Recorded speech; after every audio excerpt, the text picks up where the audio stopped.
Now, I know you're gonna ask me what am I doing with a Ryzen 5 3600 in 2023 and why do I have a single glove on, but everything will be asked in the course of this video.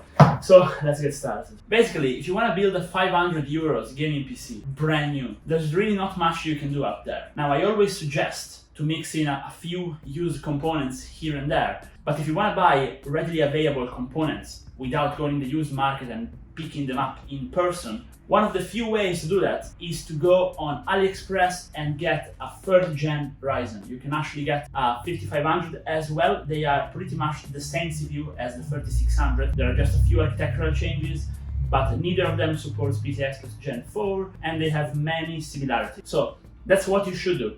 But you should also buy wisely the other components.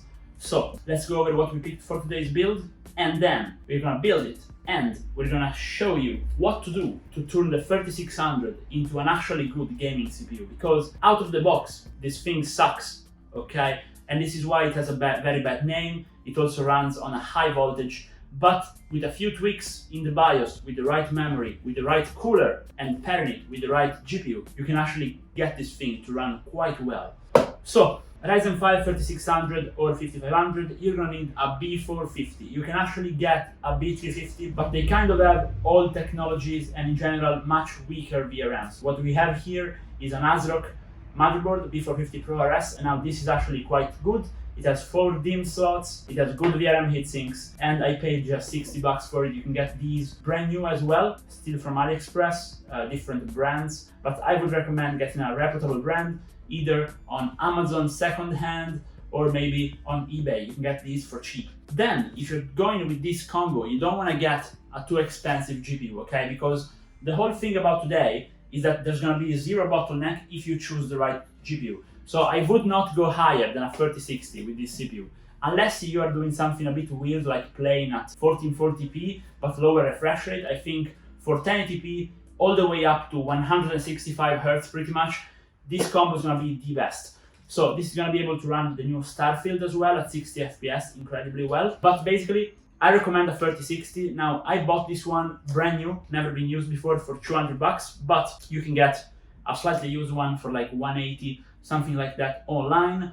On eBay, they are really selling right now. Or if you want to get something brand new, you can go Team Red and just get one of these AMD 6700 XTs, 6600 XTs. They are even on AliExpress, so available worldwide for relatively cheap. And I do recommend these. Again, those can be tweaked as well, undervolted, etc. We have covered it on the channel in the past. So this is the bare bone combo. Then you can cheap out on the power supply. Yes, you can, because this thing draws 100 watts maximum.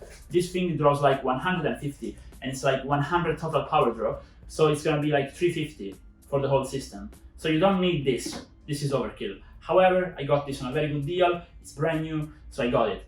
But really, 750 watts, 80 plus gold, it's absolutely overkill. But in my specific build, what we're gonna do is get the PC ready for an upgrade. So the idea is whoever buys this PC tomorrow can slot in a 5800X3D and a 3090 and just max out everything, because the PSU will handle it. Motherboard is decent enough, case is very good, and the cooler, as we will see, is great. So storage wise, again, we are cheaping out. We are going with a 0.5 terabyte NVMe SSD. This one is used, but you can buy it brand new for 40 bucks, 1 terabyte. So really cheap. Then RAM. RAM is cheap. You can get 32 gigabytes for around 50 bucks. Try to get 3600 megahertz if you can, but really don't go lower than 3200, okay? This is 3200 megahertz Spectrix RAM from XPG. It's gonna be great. Now, stars of the show and what will make the PC so pretty is the Mars Gaming MC Neo case in white and their new cooler, the ML Neo 240 liquid cooler. Now those two things, they are cheap and they look like the more expensive cases. So the case is 80 bucks, comes in with 4 fans, side panel, mesh front. It's just very good value, but we will take a look at it. And it's very spacious, supports for extended motherboards, supports for big GPUs, supports for various all-in-one coolers. I love it. The cooler, we have seen Mars Gaming coolers on the channel in the past. This is their new revision, and it's going to be even better than the previous one. It has an infinity mirror pump like the NZXT Kraken X63. and overall I just really like it, and I picked it for aesthetic and because it's gonna be plenty for this little 6-core CPU. So I say we get building. Okay, so the Mars Gaming MC Neo, the all-white case with 4 RGB fans for $80, that's supposed to save the world. It's looking really nice already. Let me have you take a peek. To be honest, much better than I was expecting.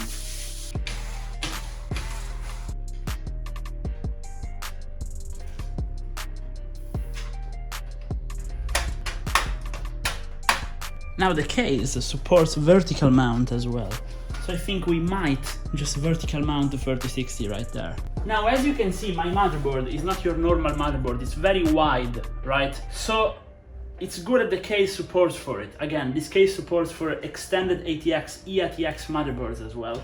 So as you can see, it fits and I just have to put a few extra standoffs and I'll be set. Now to remove the standoffs, little PC builder tip, you can use one of these. Basically, it's an adapter that goes on top of the standoff, and then with a regular screwdriver, you can just take it off. Very, very useful. Now before we go ahead and slot the motherboard inside the case, we need to put the cooler on it. So let's unbox and take a look at this ML1 240.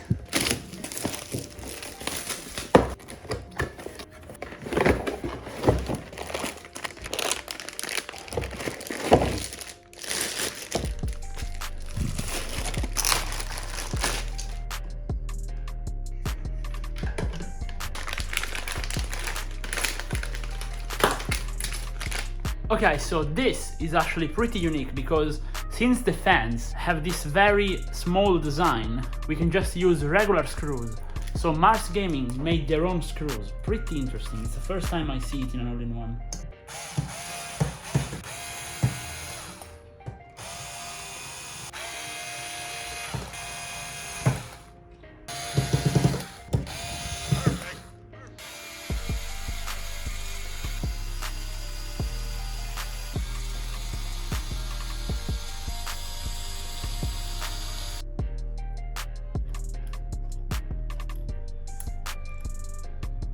It's now time for some paste application.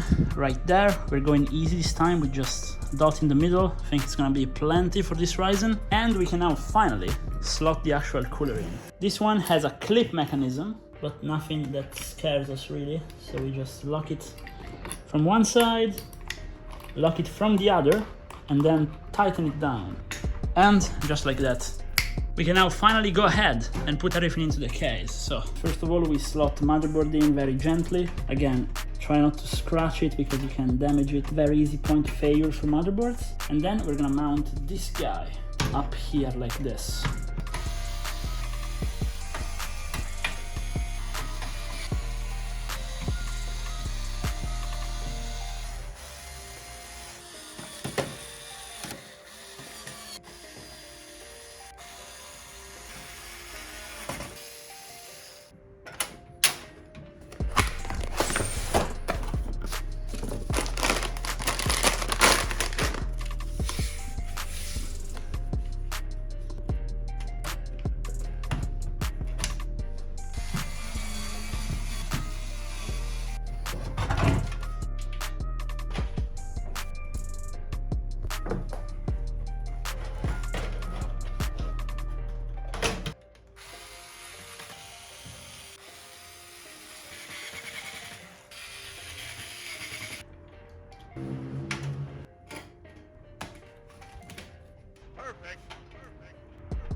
Okay, first boot.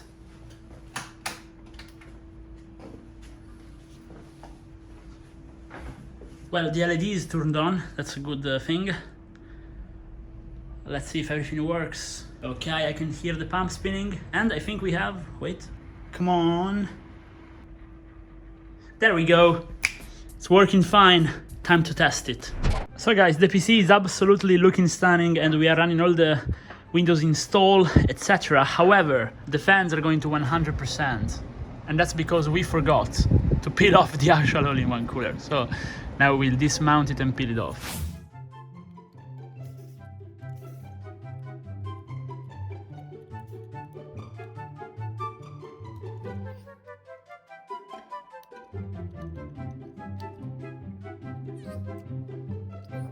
Now, something really important is updating your BIOS. So if we open CPU-Z and we go on the mainboard section, they will tell us which version we are using specifically and the date, 2021.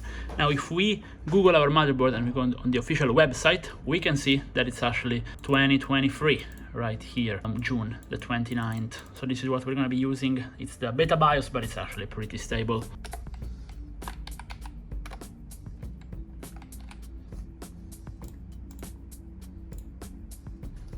So now we have our BIOS updated. Those LEDs, which I don't really like, so we can just change them from the button until we get these, which I prefer. Then we have our CPU not overheating. It's now time to do some undervolting / overclocking to get this thing running properly, because at stock, this CPU kind of sucks. But if you tune it properly, then we're talking. So I say we get tuning.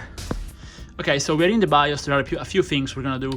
So first of all, we're going to enable the XMP to get our RAM speed up to 3200 MHz. This is the most important thing. Then there is the Infinity Fabric. We want to set this to 1:1 with the RAM. So we are putting it at 1600 MHz. So it's half of our RAM speed. Then we are going to go on our CPU and frequency voltage, put these on manual. And now the frequency, we're going to put very nice 4400, because we just like high frequency. And voltage-wise, I know roughly this is gonna be around 1.35 volts to keep this stable all the time. Again, I have a tutorial for this, so you might wanna watch that if you wanna really see what we're doing. Then, what we wanna do is enable the actual resizable bar, which to do that, we're gonna just play around the BIOS a bit and find it. So it's here. We have to disable CSM first. That's something you should always do, by the way. No need to use CSM anymore. And here we are, above 4G decoding, resizable bar, everything is enabled. Now we just hit F10, save and exit, and enjoy our performance increase. Now back we are into Windows. Let's see if everything is running smoothly as it should. Let's check the temperatures, and then I will run a few benchmarks, and then we can cut back with all the conclusions. As you can see, 4.4 full, memory 1600 full times 2. And I say we do a bench just live. As you can see, extremely impressive score on the CPU side. I say we test some games and everything. And after quite a bit of testing, here we are with the conclusion. And it's gonna be extremely positive. So Ryzen 5 3600, that's the start of the show of today. I think I'm really impressed by how much you can push a normal non-X 3rd gen AMD CPU at 4.4 GHz. Aside from the extremely impressive CPU-Z score, which, I mean, alright, it managed to push 60 FPS in the physics FireStrike. Basically, that's CPU-only rendering, and it was pushing 60 FPS by itself with just a few tweaks. Gaming-wise, we tested it, and the results are absolutely incredible. You know the new Starfield, the game apparently nobody manages to run. Well, this PC right here, $500 PC, was running at 60 FPS, 1080p blend of medium and low settings, 100% resolution scaling, no issues at all. If that's not impressive, I don't know what it is. Competitive gaming wise, Apex Legends, everything to the minimum, it was pushing 240, everything to the maximum, it was pushing 200 FPS, extremely impressive. Fortnite, 240 FPS, easily. Warzone's heavy, guys. But yeah, on Warzone, on average, we managed to get 144 Hz locked in on the monitor, so pretty happy about that one too. So I'd say the CPU and GPU combo is insanely good, especially because the CPU again supports PCIe Gen 4, supports resizable bar that we enabled in the BIOS as well. Just goes to show that you need to tweak it, you need to undervolt it, you need to overclock it, you need to tune the RAM, you need to undervolt the GPU, and everything will follow properly. The FireStrike score was insane, and the temperatures are insanely good. Speaking of which, it's all thanks to the case. The ML1 240, the cooler, managed to get the overclocked Ryzen 5 6-core 12-threaded to 4.4 GHz under 80 degrees all the time, no matter the load, and that's extremely impressive. The case MC Neo looks stunning, guys. I think, obviously, it reminds me of some other fans, some other cases I've seen around, not gonna lie, also the CPU cooler, but this is much cheaper, it's large, it has a few innovations like the fans on the back, which I love. Everything is addressable, you can just connect all the fans to the motherboard controller, you can also just use the button on the case in case your motherboard doesn't support the 3-pin connection. Just overall, it supports vertical mount. For the price, for the 80 bucks, I can definitely recommend both the case and the all-in-one. They are absolutely amazing and I'm genuinely happy to have been able to review them as soon as they came out. Really impressed with it and I love the build overall. But do let me know, would you buy a 3rd gen CPU in 2023 or wouldn't you? Which leads to the next thing. Please subscribe, guys. I have many more builds coming, many more tips for you. Subscribe to the channel. See you in the next one, guys. Bye.